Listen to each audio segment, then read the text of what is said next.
Hello, friends. Today, I will be talking about women's tests in intimacy and the importance of calmness and honesty. Intimacy and the development of a healthy relationship has a foundation of honesty, trust, and safety. If you cannot be true to yourself, there cannot be true intimacy in your relationship, no matter how kind and loving you are. In relationships, you want to be your best self, keeping up your health, fitness, appearance, generosity, hygiene. There's many aspects of being your best self, and this is not the video for that. But in spite of always working to be your best self, you should never pretend to be someone who you are not just to please your partner. You want them to love you for who you are, not some character you are trying to act out.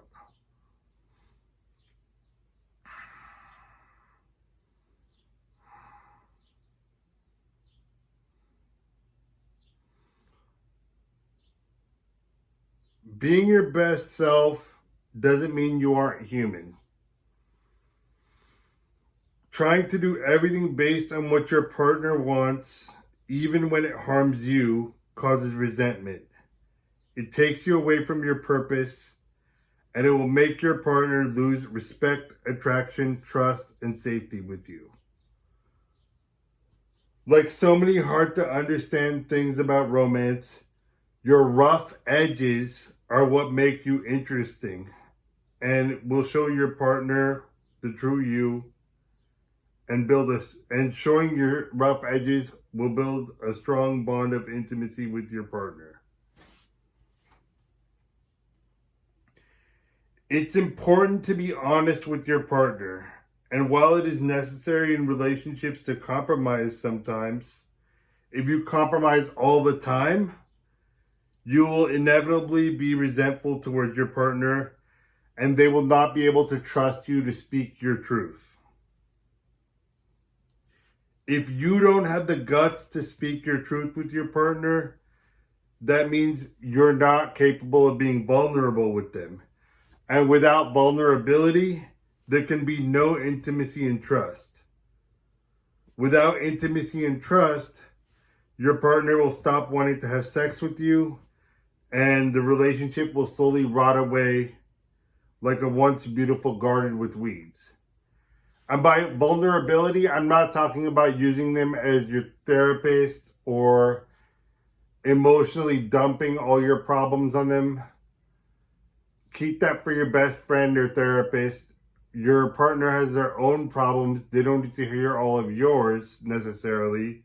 But I'm talking about your wants, needs, desires, preferences, beliefs, all these things. You have to be honest about them if they ask you about it. Or if you want something that involves them, you have to be completely honest about what you want. If you love your woman, you need to make her feel safe by being vulnerable about your desires and preferences, even if you think that they are odd and don't match up with hers. No one can guess what you want. No one's a mind reader, especially in the bedroom. You can't be afraid to ask her for the things you really want from her. You can't be afraid of rocking the boat or upsetting her.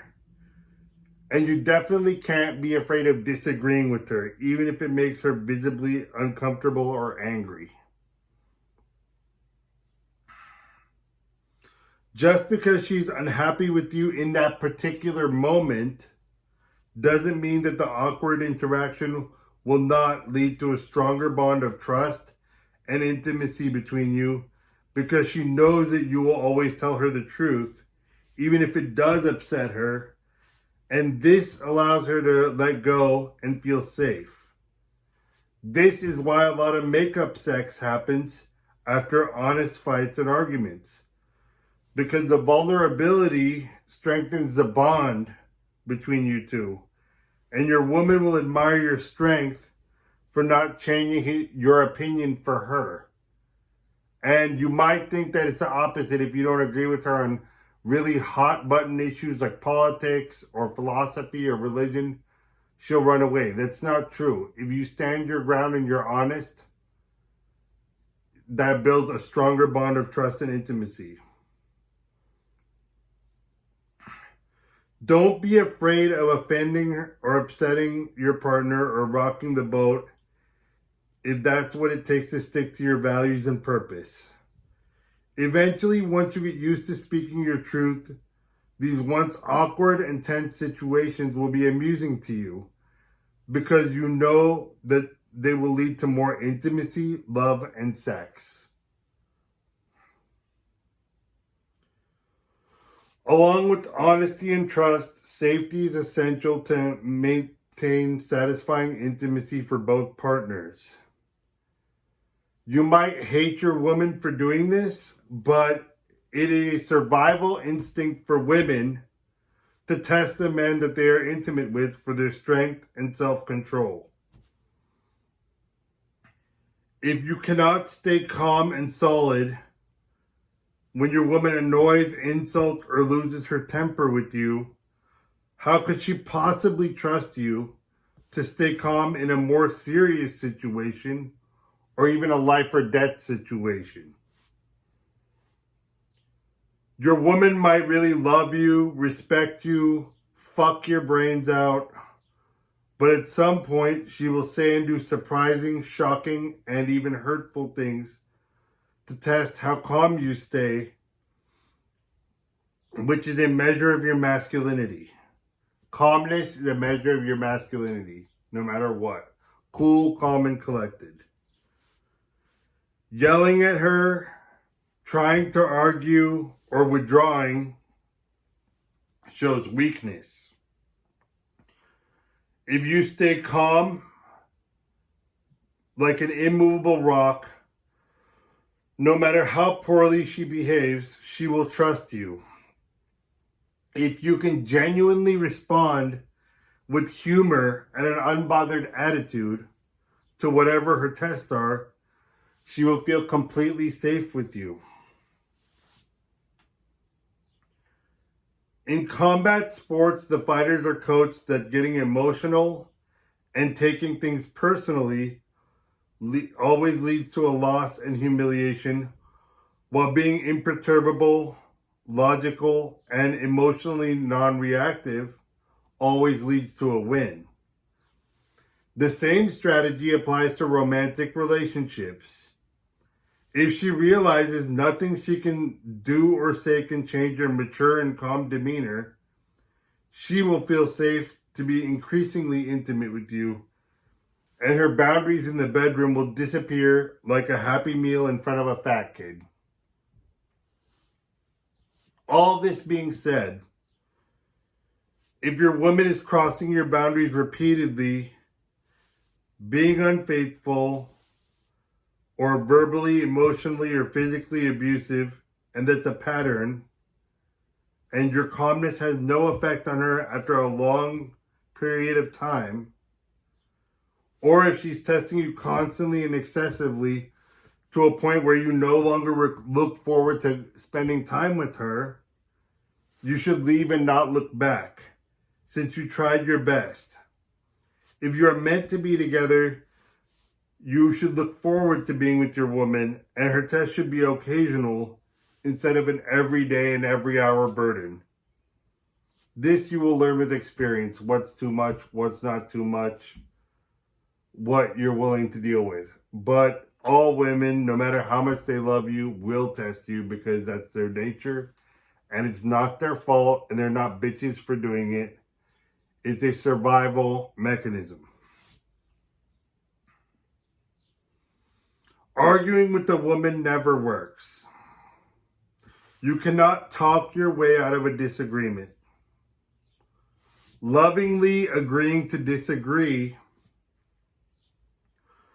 will create a strong bond of trust, leading to your woman feeling your strength and deeper intimacy.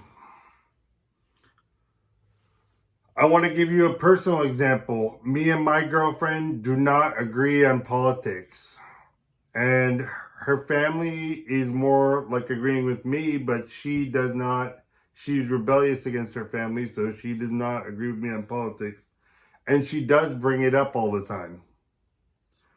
So what I will do is I will say what I believe if she tries to provoke me about that. But this simple line, or you can make your own version of this, instead of arguing, is the way to go. So you say your truth, whatever that is. Have the balls to say your truth in a respectful way. And this is a simple line I use to diffuse an argument. I respect you too much to be dishonest with you about my true feelings. There are going to be many things we disagree on, but regardless, I still love you deeply, and I feel safe sharing my truth with you. I do see how you got to the conclusions that you have, and I respect your truth, even though we don't agree on this matter. So never blatantly dismiss her opinion like she's an idiot, but keep on hammering into her mind that it's perfectly okay to disagree.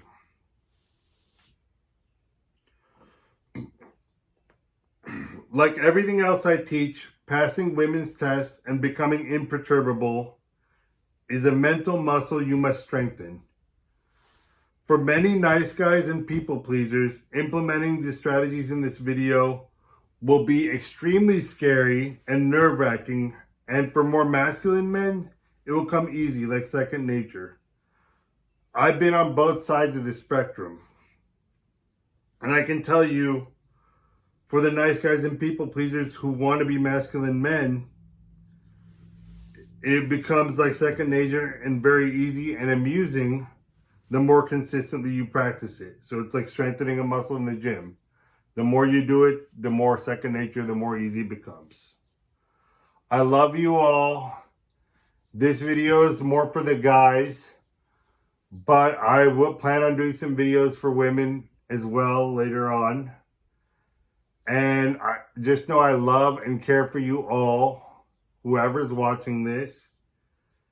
And I thank you so much for watching my video. Please like and subscribe to help me out on the algorithm. And I do a free 30-minute introductory call for my coaching services and consulting services. So if you want to get in touch with me personally, my email and website are below, and I'd love to hear from you. And please leave any comments below on if you tried these strategies or if you live like this already and how it's worked out for you, to give other people hope and to give them some reference experience. All right, y'all. I'll talk to you later.